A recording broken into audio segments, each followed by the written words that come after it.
सभी भक्तों को राधे राधे। भक्तों, अभिमन्यु जिस दिन जा रहा था लड़ने के लिए, उसने सबके पैर छुए।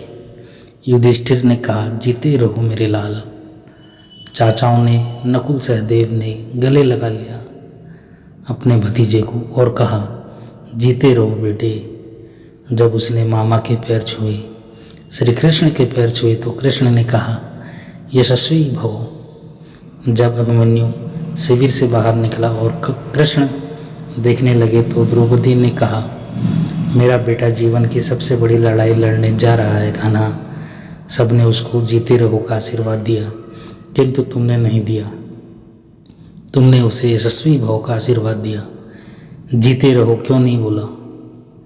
क्या तुम्हें युद्ध के परिणाम में कोई शंका है? तो कृष्ण ने जो बात कही, माधव ने जो बात कही, कृष्ण ने कहा कि कृष्णा, मैं नहीं जानता कि आज के युद्ध का परिणाम क्या होगा, पर मैंने जो शिक्षा अपने भांजे को दी है, मैं ये दावे के साथ कह सकता हूँ कि महाभारत रण में जीते या हारे कोई भी, लेकिन सबसे बड़े उज्ज्वल योद्धा के रूप में मेरे भांजे का नाम लिखा जाएगा, अभिमन्यु का नाम लिखा जाएगा। भगवान का कोई योग्यतम शिष्य है तो जिसने भगवान से शस्त्र विद्या सीखी हो, वो अर्जुन का बेटा अभिमन्यु है। अपने पिता के तेजस्वी गुणों से भी वो आगे है। एक दिन ऐसा आया महाभारत युद्ध में कि जब योजना बनाकर अर्जुन को कुरुक्षेत्र मैदान से खींचकर बाहर कर दिया गया, अर्जुन अलवर की तरफ ले जाया गया। वर्तमान मत्स्य प्रदेश विराट नगरी की तरफ अर्जुन को ले जाया गया।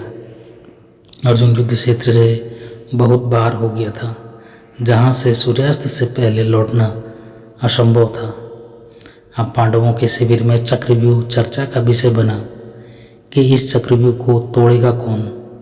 किसी को नहीं आता है तोड़ना, इसको घुसना तक नहीं आता इस चक्रव्यूह में। तब अभिमन्यु ने कहा, ताऊजी, मुझे इस चक्रव्यूह को तोड़ना आता है। जब पिताजी माताजी को चक्रव्यूह तोड़ने की कथा सुना रहे थे तो मैं गर्भ में था और मैंने ये विद्या सीखी थी। तो वो बोले, बेटा यह तो बहुत अच्छा है, निकलना भी आता होगा। बोले नहीं, क्योंकि जब तक पिताजी ने चक्रव्यूह से बाहर आने का मार्ग बताया तब तक माँ सो गई थी, तो मैं बाहर निकलने का रास्ता नहीं सीख पाया। सारे चाचाओं और ताऊओं ने कहा, बेटा कोई बात नहीं, तू तोड़ दे, बस बाहर निकाल तो हम लेंगे। भगवान चुप रहे, किसी ने उनकी सलाह नहीं ली। भक्तों, इतिहास गवाह है, अभिमन्यु ने उस चक्रव्यूह को तोड़ा और चक्रव्यूह के दूसरे घेरे में ही पांडवों की सेना को बाहर कर दिया गया कौरवों द्वारा, और चक्रव्यूह में वो अकेला रह गया। क्या लड़ा अभिमन्यु, अद्भुत युद्ध हुआ। इंद्र कहते हैं अपने सारथी माताली से, अपने माताली जो उनका ड्राइवर है उससे बोला कि रथ लेकर चलो कि युद्ध कितना सुंदर हो रहा है। देखो इस कुरुक्षेत्र मैदान में आज अभिमन्यु लड़ रहा है। वह एक वीर योद्धा था जो निर्भय होकर शत्रुओं के बीच में घिरा था और लड़ रहा था। तो भक्तों, आपको ये वीडियो कैसी लगी प्लीज़ कमेंट करें और चैनल को ज़रूर सब्सक्राइब कर दीजिएगा। राधे राधे।